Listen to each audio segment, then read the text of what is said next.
Digital arrest क्या है sir? ये एक बहुत ही ख़तरनाक क्राइम है जो कि ज़्यादातर पढ़े लिखे लोगों के द्वारा होता है। और अभी मैं एक न्यूज़ देख रहा था, तो उसमें आज तक की जो पत्रकार हैं उनको भी परेशान किया गया था और लगभग 2.5 घंटे उनको अरेस्ट रखा गया। तो इसके बारे में अवेयरनेस होनी बहुत ज़रूरी है। और वहाँ हमने देखा कि सबसे पहले वो कॉल करते हैं और फिर बातचीत करते हैं, उसके बाद वो कहते हैं कि आपका डिलीवरी आई हुई है, आपका पोस्टल लेटर आया हुआ है, कुछ इस तरह से। तो बाद में कहते हैं कि आपका तो इंटरनेशनल कुछ सामान आया हुआ है, आप कुछ इलीगल सामान भेज रहे हो, इस तरह का है वो। तो इससे बचने की ज़रूरत है। कोई भी कॉल आती है आपके पास, कोई भी व्हाट्सएप वीडियो कॉल आती है, तो अगर वो अननोन नंबर से है तो उस पर आप हमारी भारत की जनता को सतर्क हो जाना चाहिए, क्योंकि डिजिटल अरेस्टिंग चल रहा है। मैं तो अचंभे में ये हूँ कि भारत सरकार क्या कर रही है, क्योंकि हमारे बहुत सारे ऐसे लोग हैं जो इसका शिकार हो गए हैं देश के, और बहुत सारे लोगों से ठगी बड़ी बड़ी हो चुकी है। तो ये देश के अंदर बहुत ही तगड़ा क्राइम है और इसके खिलाफ सरकार कुछ नहीं कर रही है। सरकार उन तक पहुंच नहीं पा रही है, या जो हमारा डिपार्टमेंट है उसको लग जाना चाहिए उनको अरेस्ट करने के लिए, क्योंकि इससे लोगों की मेहनत की कमाई है, मेहनत मजदूरी, या जो भी व्यक्ति जो रोज़गार करता है चाहे वो किसी भी तरह का हो, तो वो अपनी मेहनत की कमाई इसमें लुटा देता है। सर मैं आपसे जानना चाहता हूँ, इसमें तो जैसे अनपढ़ लोग, गरीब लोग हैं जिसको जानकारी नहीं है, इसमें तो पढ़े लिखे भी लोग फंस जा रहे हैं। तो कैसे आप गरीब आदमी को आपको समझाओगे जो अनपढ़ हैं? उनके लिए सिर्फ यही मैसेज है कि जब भी कोई अननोन नंबर से कॉल आती है तो अपना OTP ना बताएं, अपने बारे में बहुत ज़्यादा इन्फॉर्मेशन ना दें, क्योंकि जो जानने वाला होगा वो आपसे बहुत ज़्यादा इन्फॉर्मेशन नहीं चाहता है। और अगर वीडियो कॉल, व्हाट्सएप कॉल कोई आती है तो उसको अटेंड करने से पहले सोच विचार करें, और अगर अननोन नंबर से है तो एकदम से अटेंड ना जब करें। वो पुलिस के वर्दी में आएगा, CID बन के आएगा, तो इस तरह से कैसे बचें? ये हमारे जो देश के नेता हैं उनको ये जारी करना चाहिए एक मैसेज कि अगर पुलिस की वर्दी में भी कोई व्यक्ति आ रहा है तो जनता को ये राइट होना चाहिए कि वो उनकी ID वगैरह देखें और उनसे बातचीत करें। पुलिस से घबराना नहीं है। अगर कोई पुलिस की वर्दी में भी आ रहा है तो हमारी जनता को उनसे बात करनी चाहिए, क्योंकि पुलिस जनता की सपोर्ट के लिए होती है, डराने के लिए नहीं होती। डरना क्रिमिनल को चाहिए। तो हमें जनता में अवेयरनेस फैलानी पड़ेगी, जनता को जनता के संविधान ने जो राइट दिए हैं जनता को वो समझाने पड़ेंगे कि अगर कोई भी पुलिस आती है, पुलिस की वर्दी में कोई व्यक्ति आता है तो घबराए नहीं, उनसे बातचीत करें, और आप पे अगर कोई एलिगेशन लगाता है तो उसका पूरा प्रमाण मांगें। किस तरह के क्राइम किया जाए, किस तरह से आपको जानकारी में है? मैंने आज तक का एक वीडियो देखा था, उसमें आज तक की पत्रकार को उन्होंने 2.5 घंटे अरेस्ट करके रखा, और जबकि पत्रकार हमारे बंधु इतने जागरूक होते हैं, पढ़े लिखे होते हैं, वो तक उनके झांसे में आ गए हैं। तो उनसे कहा कि आपका कोरियर ताइवान से आया है और आपका आधार नंबर ये है, मतलब पूरी जानकारी। तो मैंने तो ये भी सुना है कि जैसे आपका फ़ोन आएगा कि आप लड़की सेक्स रैकेट में पकड़ी है और आपने इतना लोन लिया है, आपको यहाँ किसी गलत जगह में आप फंसे हुए, आपका लड़का वहाँ एक्सीडेंट हो गया है। बिल्कुल। तो और किस किस तरह से लोगों को बना सकता है? कोई भी बहाने वो बना सकते हैं। कई बार जो पेरेंट्स हैं उनके पास फ़ोन आ जाता है कि आपका बच्चा यहाँ गाड़ी लेके फंस गया है और आपके साथ ये नुकसान हो गया है, आपका बच्चे का एक्सीडेंट हो गया है। वो लोग कोई भी बहाना बना सकते हैं, क्योंकि वो असामाजिक तत्व है।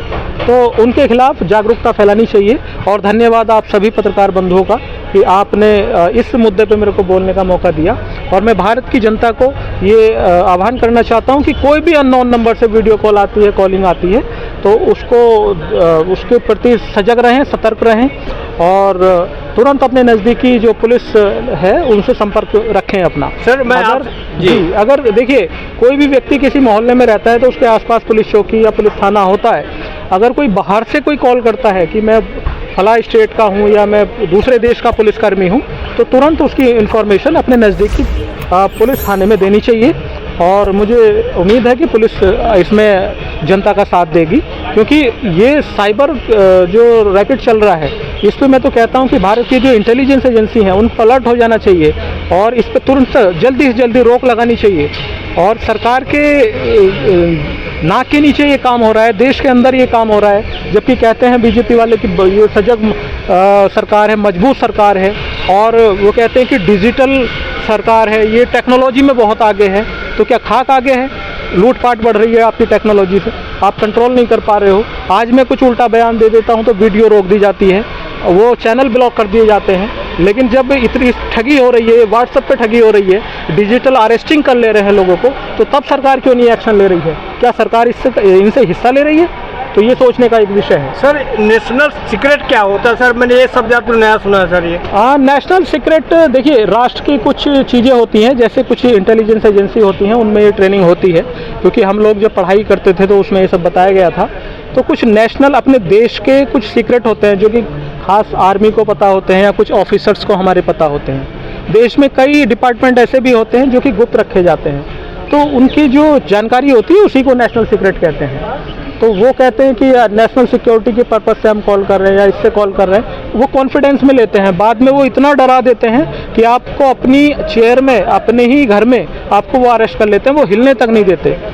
तो इसमें सजग रहिएगा और जागरूक रहिएगा। और सभी से एक बार फिर निवेदन करूंगा कि भारत के जितने भी लोग हैं जो व्हाट्सएप चलाते हैं, मोबाइल फ़ोन चलाते हैं, तो वो इसको अपनी जानकारी में रखें। और कोई भी अननोन नंबर से कॉल आती है तो अपना जानकारी जल्दी से ना दें। सर मैंने ये आपसे जानकारी लेना चाह रहा हूँ कि पहले लोग चाकू दिखा कर, बंदूक दिखा के आपको अरेस्ट करके आपसे पैसा छीनते थे, लेकिन आप तो कितनी दूर बैठा हुआ है, आपको घर में करा ये पर्दा बंद कर दो, आप एकदम बंद हो जाते हैं। तो इस तरह से कैसे उनको सावधान करें कि आप इस चीज़ से डरे नहीं? क्या करें? वो जानकारी ही बचाव है। अगर हम अपने बच्चों को, अपने फैमिली में इन सबको जानकारी देंगे कि अनजान नंबर से बचना है, अनजान नंबर से कोई कॉल आती है तो उनसे बातचीत कीजिए। और 30 सेकंड, कुछ 10 सेकंड का कुछ ऐसा नियम होता है कि वो रिकॉर्ड भी नहीं होती उस तरह की।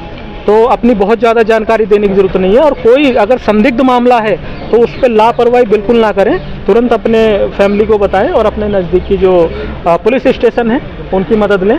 कहीं कोई दिक्कत है, हमारे पत्रकार बंधु हैं, हम लोग हैं, सामाजिक कार्यकर्ता हैं, उनसे तुरंत बताएं। क्योंकि वो लोग इस तरह का प्रेशर बनाते हैं कि वो कहते हैं कि किसी से बताना नहीं है। ये नेशनल सिक्योरिटी वाला, नेशनल क्या बता रहे थे आप?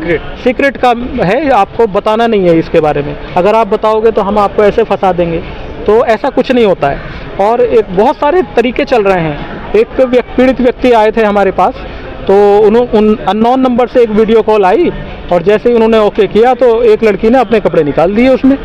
तो ये भी एक रैकेट चल रहा है। बाद में उनका वीडियो बना के ब्लैकमेल कर रहे थे। तो इनसे घबराने की ज़रूरत नहीं है, उन पर तुरंत जानकारी अपने फैमिली में दें और उसके बाद उनको तुरंत पुलिस में जानकारी दें। सर एक और सवाल आप